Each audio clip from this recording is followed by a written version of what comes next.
Welcome to Easy English Stories. In today's video, relax and just listen to over 5,000 natural English sentences through a peaceful weekend story. We'll travel to a village, meet kind people, explore nature, and enjoy simple moments. No need to repeat, no grammar rules, just listen, absorb, and enjoy real English. Let's begin our journey. Part 1, Planning the Weekend Trip. It was Friday evening, and I was feeling exhausted after a long week of work. I sat by the window with a cup of tea, looking at the gray city buildings and honking traffic below. Suddenly, my phone buzzed. It was a message from my friend Ravi. "Hey, want to come with me to my village this weekend? Fresh air, peace, and good food." I smiled instantly.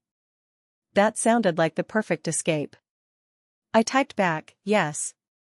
I really need a break." We made quick plans. Ravi told me to pack light and carry comfortable clothes, a notebook, and my camera.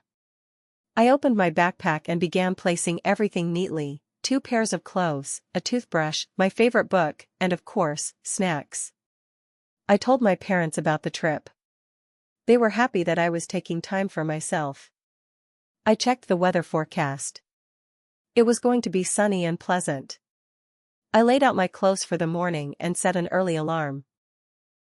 The idea of open fields, silence, and starry skies filled my heart with peace. I slept early, excited for the next day's adventure. Part 2, Traveling by Bus. The next morning, I met Ravi at the city bus station. It was buzzing with people. Vendors were selling newspapers, tea, and breakfast snacks. The air smelled of fresh samosas and dusty roads. Our bus arrived right on time. It was painted blue with soft cloth seats.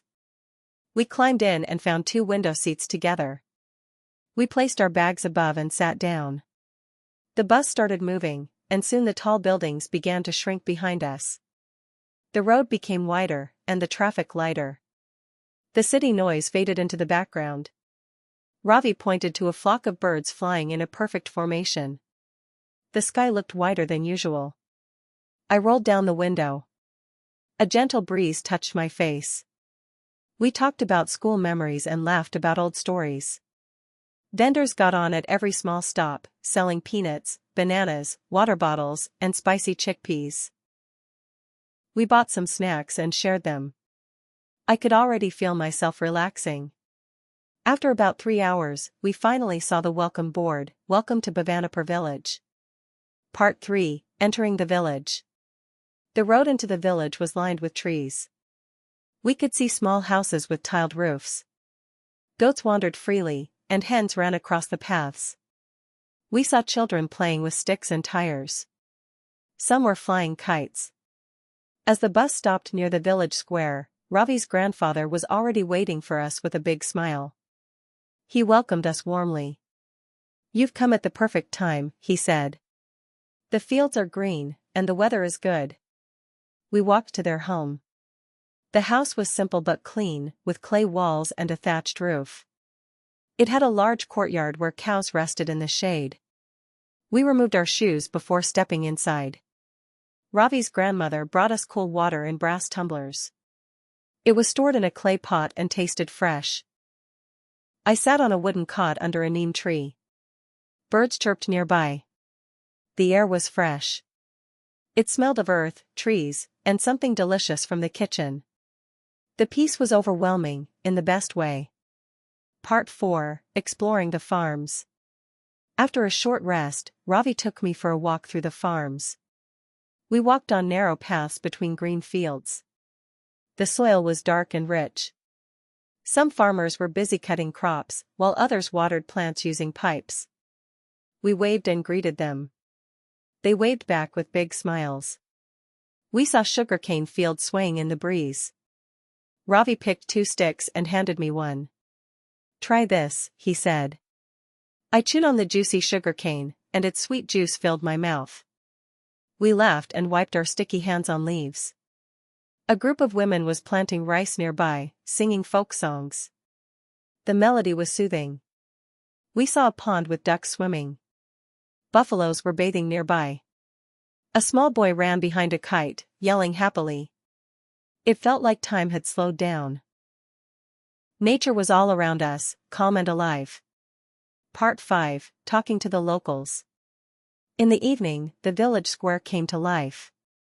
People gathered near the tea stall. Some played cards, some chatted. We joined them. An old man with a white beard offered us tea. "You're from the city?" he asked. "Yes," we replied. He smiled. "City people forget how to relax. Here, life is slow but full." We nodded in agreement. A few children sat around us.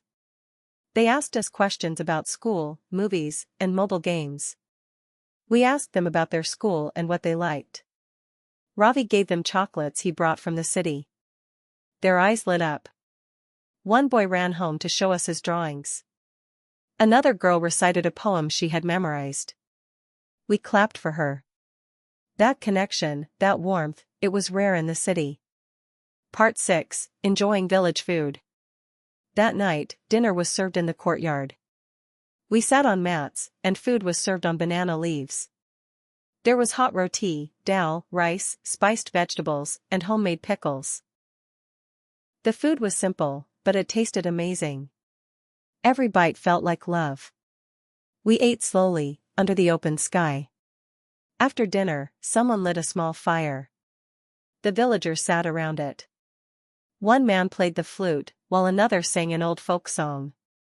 Stars twinkled above us. The air was cool, and we wrapped ourselves in light blankets. I closed my eyes and listened.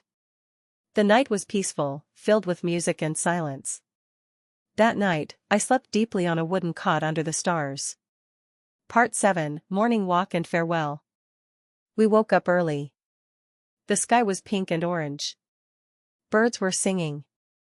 The village was already awake. Women swept courtyards, men led cattle to fields, and children carried books to school. We went for a walk. Dewdrops sparkled on leaves. The fields looked golden in the morning light. We saw a temple where a bell rang gently. We stood there quietly for a while. We returned home to the smell of hot poha and ginger tea.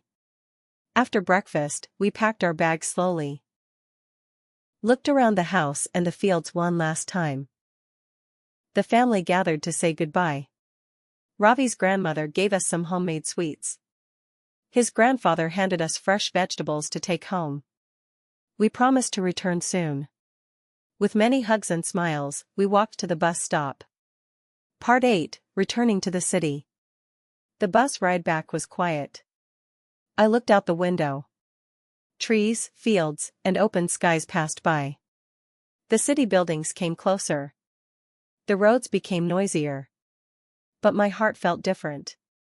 I felt calm. I felt full. My notebook was filled with new thoughts. My phone had photos of smiles and sunsets. I had learned something important. Sometimes, peace lives in simple places. I had left the village, but a piece of it stayed with me. Back home, I unpacked slowly. I smiled at the sugarcane stick I brought. I opened my camera and began transferring photos. Then I sat down to write about the trip. A visit to the village, a weekend escape, a quiet lesson in living slowly, fully, and joyfully. Thank you for listening to this calm and beautiful story. If you enjoyed it, subscribe to Easy English Stories and listen to more real-life English content every week. Don't forget, just listening every day helps you learn naturally. See you in the next video.